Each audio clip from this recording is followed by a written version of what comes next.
welcome. Welcome back. I hope all is well. Today we're going to talk about a question that I had the hardest time answering. And this is going to be for those people who are interested in starting a group practice. What was the question that I had such a hard time answering? It was, how do I hire an employee? Now, you would think that this would be an easy question to answer because there are employees everywhere. I was an employee at one point. There are employees at the grocery store. There are employees at every single store and restaurant you go to. There are employees everywhere. So when I asked people, how do you hire an employee?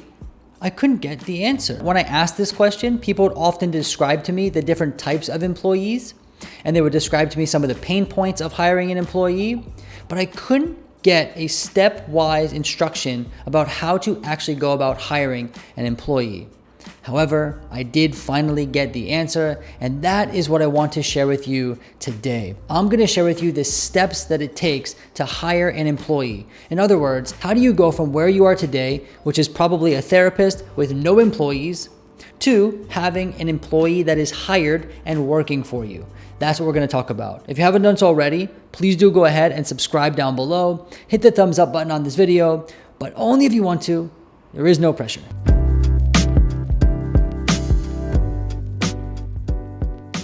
So let me just start out by saying why it's actually fairly hard to answer that question. It is not just because people didn't want to answer me or because they didn't know how to answer me, but it's kind of complicated and confusing.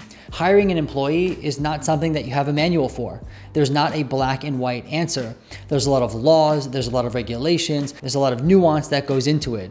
And so it's not really a straightforward answer. But I will tell you this, that if you're asking this question, one, I'm going to share with you my process, but two, a lawyer is going to be your number one go-to for answering this question. They're going to be aware of all the labor laws, the hiring laws, all these kinds of things are going to be super important. So if you're asking, how do I hire an employee? Your best person to turn to is probably going to be to an attorney. All right, but only after you watch this video. I'm just kidding. You should turn to an attorney anytime you need to. This does not constitute legal advice. I'm not an attorney. In fact, you should probably talk to an attorney, okay? Let me get that out of the way. I was just joking. Another thing to keep in mind is that every state is going to have different laws around employment. And another layer of complication is that hiring a therapist for a private practice, a therapy practice, is not the same as hiring someone to do the cashier at CVS. That's an unlicensed profession. And I don't mean one is better than the other. What I mean is that one requires a license. So to be a therapist, you need a license, right? To be a doctor, you need a license. That's a licensed professional. And there are additional laws that are in place for licensed professionals and labor. So to hire a licensed professional, you need to make sure that one, you're following labor laws, and two, you're following licensing requirements.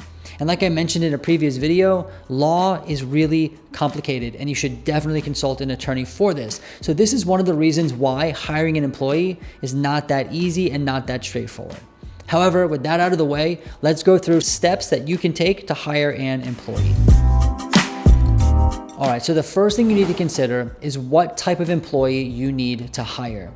Now, if you've done any searching on the internet, you're gonna see a large debate between W-2 and 1099. And just to put that very simply, a W-2 is an employee that you hire that is someone who gets benefits from your company or can be eligible for benefits. It's someone that works for your company. You can tell them when and where to work. You give them the tools that they need to work. They are an employee. You essentially have a lot more control over a W-2 employee, and they also have a lot more protection. On the other hand, you have a 1099 employee, and this is not an employee technically, but a contractor. So this is someone who you hire to provide a service for your practice. Hiring a 1099 is like hiring a plumber. You hire a plumber to come to your home and fix your sink, your toilet, whatever it may be, but you don't tell them how to do their job. They do their own job. They have their own plumbing service, their own company. You pay their company, you pay that plumber to come in and do what they do in your home. That's like a contractor, right? When the plumber comes to your house, you don't tell them when to take lunch. You don't tell them what tools to use. You don't give them the tools to use. They have their own business and they come and they conduct their business in your home. That's what you hire them for. That's technically a 1099. You don't really have that much control over a 1099. They use their own tools, they have their own business. They're pretty much a private practice that you're contracting with to provide services for your private practice. So what are the pros and cons of a W-2 or a 1099? Well, let's put this really simply, because I'll probably make another video all about this topic. But a W-2, you essentially have more control over. You tell them when to work, you tell them when to take lunch, they follow kind of your brand, your culture, they come under that, right? You have a lot more control. The downside of a W-2 is that you have to pay more in taxes. So you end up paying more to hire a W-2. For 1099, you don't pay any of their taxes, they pay their own. So you don't pay as much money to have a 1099 work with you.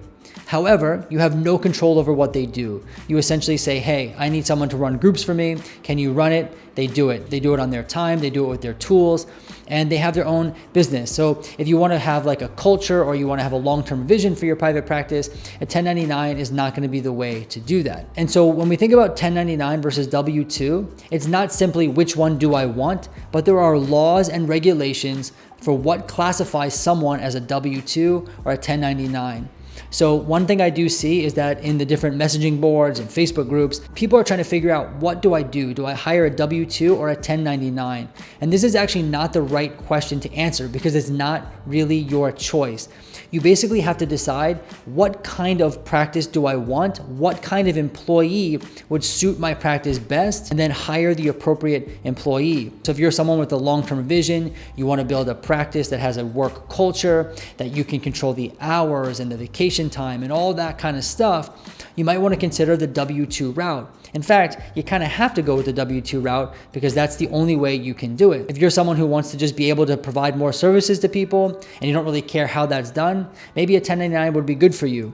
But the question is not which one do I hire, which one's cheaper. It's what is my long-term vision for my practice? What type of employee would make that happen? The most common mistake I've been seeing is that in order to save money, people hire 1099s. However, they treat them like W-2s, and this is a real risk and a real problem. If you get caught doing this, you can end up paying tons and tons of money in back taxes and fines. You do not want to make this mistake. So be sure that if you're going to hire a W-2 or a 1099, you know why you're doing it and that each one is classified appropriately. Now, to be sure that you're doing this, talk to a lawyer. They will be able to tell you the specifics of 1099 and W-2. In addition, they can tell you how licensing rules and regulations play into this because that also plays a factor. And so if you hire a 1099, it's really not that complicated. They're basically just doing contract work for you, so you pay them. And that's really it. You don't have to give them any benefits. There's no time off. You don't have to run payroll. It's really quite simple. It's almost as simple as just writing them a check or sending them money for the services that they provided. They're in charge of doing their own taxes and all that kind of stuff. The real complication comes when you want to hire a W-2 employee. When that's the case, now everything becomes quote unquote official. We need a payroll software, we need accounting software, and we need an employment application, we need an employment agreement, all this kind of stuff. And so that's where people get really stuck. How do we do it? Let's talk about that now. So the first thing you need to do if you've decided to go with W-2 employees is to make sure you have the proper insurances set up and ready to go.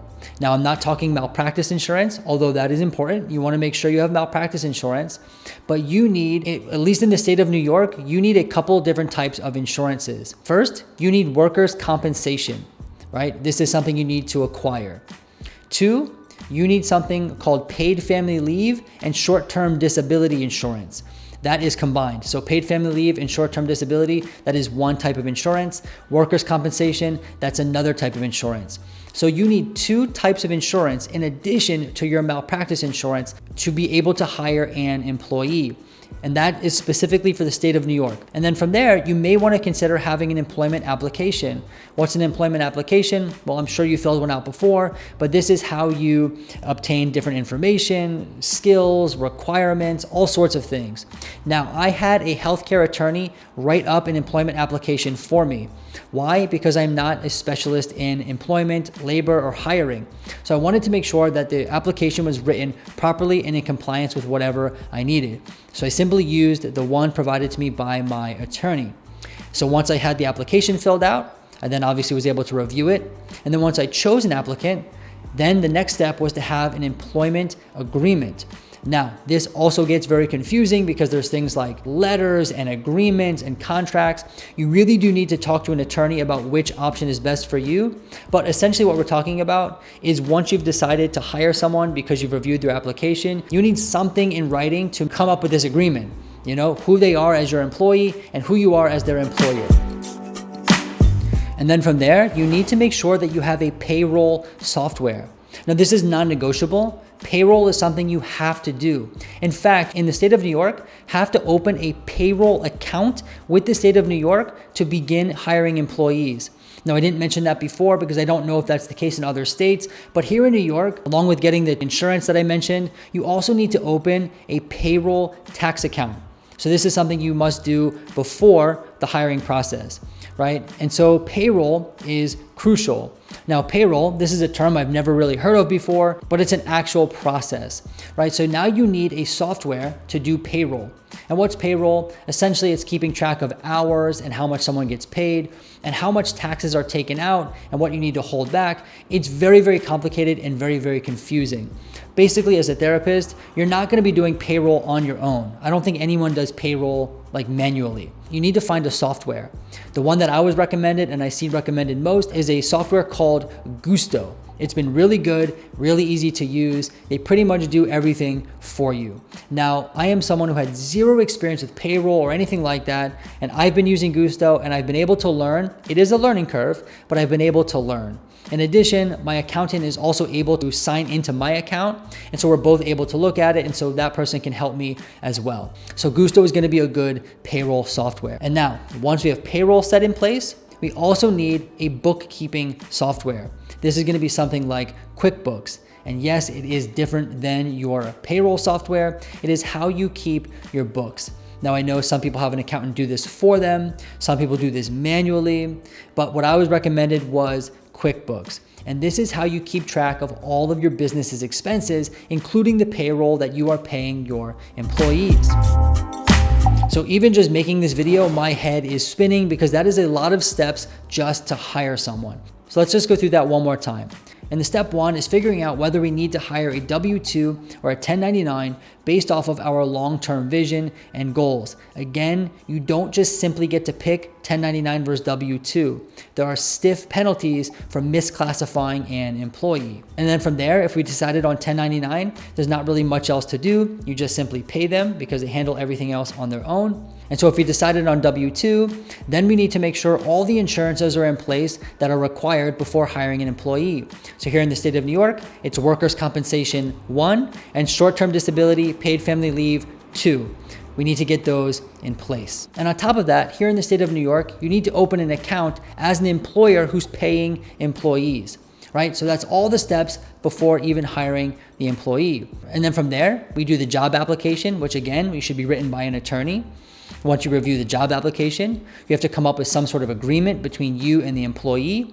That's something like an offer letter or an agreement. And then from there, we need to make sure we have our payroll software like Gusto. And then from there, we need to make sure we have our bookkeeping software like QuickBooks. And from there, you are ready to go. Now, this is a very simplified version of the process, but these are the steps you need to take to hire an employee. And if you have questions about this process or you want to know more about how I've done it, please do go ahead and leave a comment down below. Feel free to email me. I'm happy to help. I hope this video was helpful for you. I hope you learned something. And until next time, I look forward to seeing you soon.